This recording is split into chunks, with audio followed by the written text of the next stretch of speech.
They said your money was safe. They said the banks were solid. They said, don't worry, the government has it under control. But they also said the same thing in 1929 and in 2008. And now they're saying it again, heading into 2026. The truth? Your savings aren't disappearing. They're being quietly trapped in a system that was never designed to set you free. Stick with me for the next 20 minutes, because by the end of this video, you'll understand exactly how your money is being cornered, who's behind the playbook, and what the 1% are doing right now to escape it. In 1929, the world was euphoric. The stock market had become the new religion. Everyone, from factory workers to socialites, believed the new economy would never crash. Banks printed money through margin lending, giving ordinary people the illusion of wealth. Paper profits leveraged on thin air.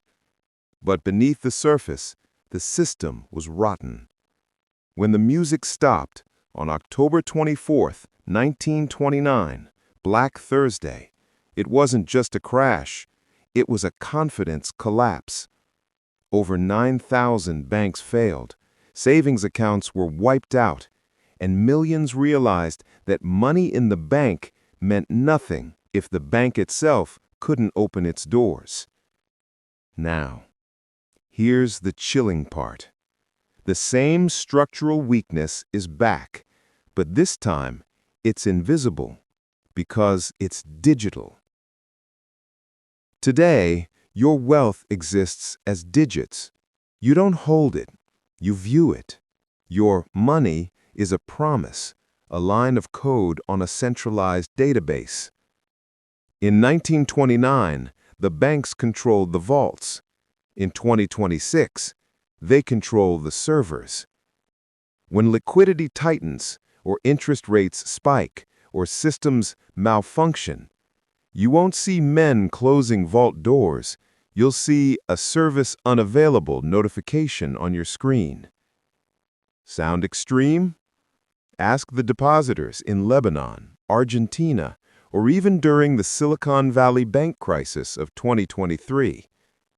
Overnight, access to savings was restricted, not because the money wasn't real, but because the system had redefined ownership.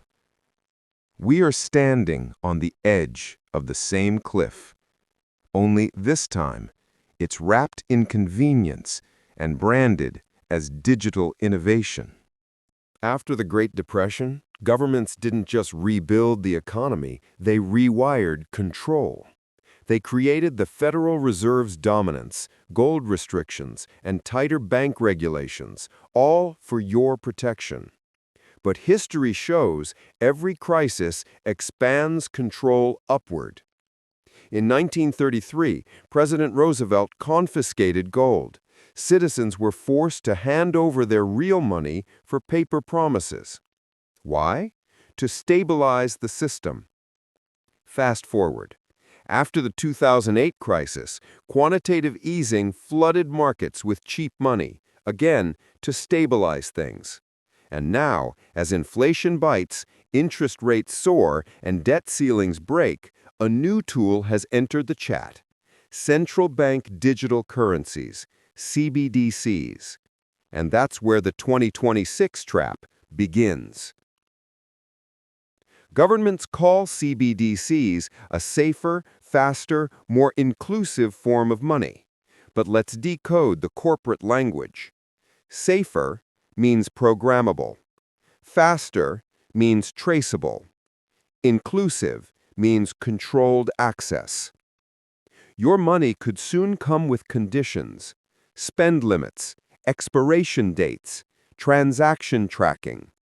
Imagine being told your digital dollars expire if you don't spend them within 6 months to stimulate the economy, or being restricted from donating to a certain cause because it's politically sensitive.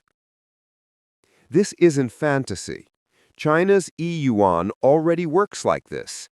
And the EU, UK, and even the Federal Reserve are building the same framework, projected to go mainstream by 2026.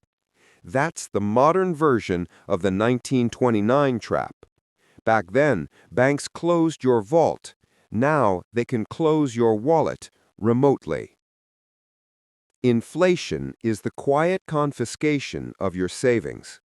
When prices rise 10%, but your bank yields 4%, you're losing 6% of purchasing power annually, invisibly. That's not an accident. It's a mechanism. In 1929, the collapse destroyed wealth instantly. In 2026, the collapse is gradual and engineered. Central banks raise and lower rates not to protect you, but to manage debt cycles. And in every cycle, savers lose. The wealthy own assets that inflate. The middle class holds currency that deflates. That's why even when you save, your money is quietly melting. It's not trapped by accident. It's captured by design. Let's zoom out. Who actually survived 1929?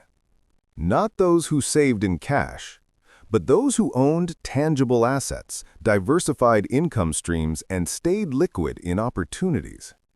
The Rockefellers shifted wealth into energy and land. The Rothschilds moved into government bonds and infrastructure. Ordinary people who hoarded cash, they were wiped out by bank closures and devaluations.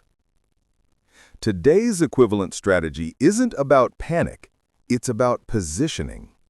Diversify across decentralized digital assets with self-custody, real commodities like gold and silver, productive assets, land, businesses, intellectual property, and, most importantly, information advantage.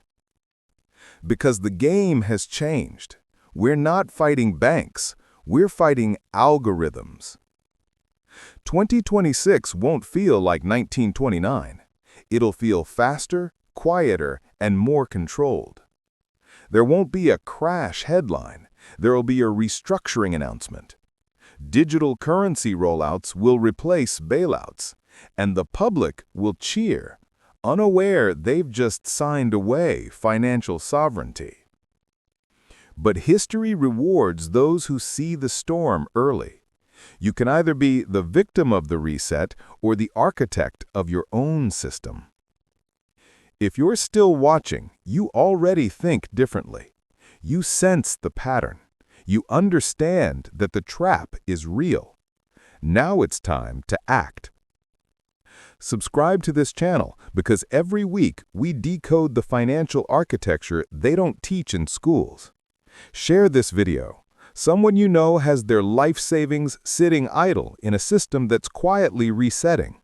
And most importantly, start learning how to make your money mobile, diversified, and censorship-proof. Because history isn't repeating, it's upgrading. And the question is, will you?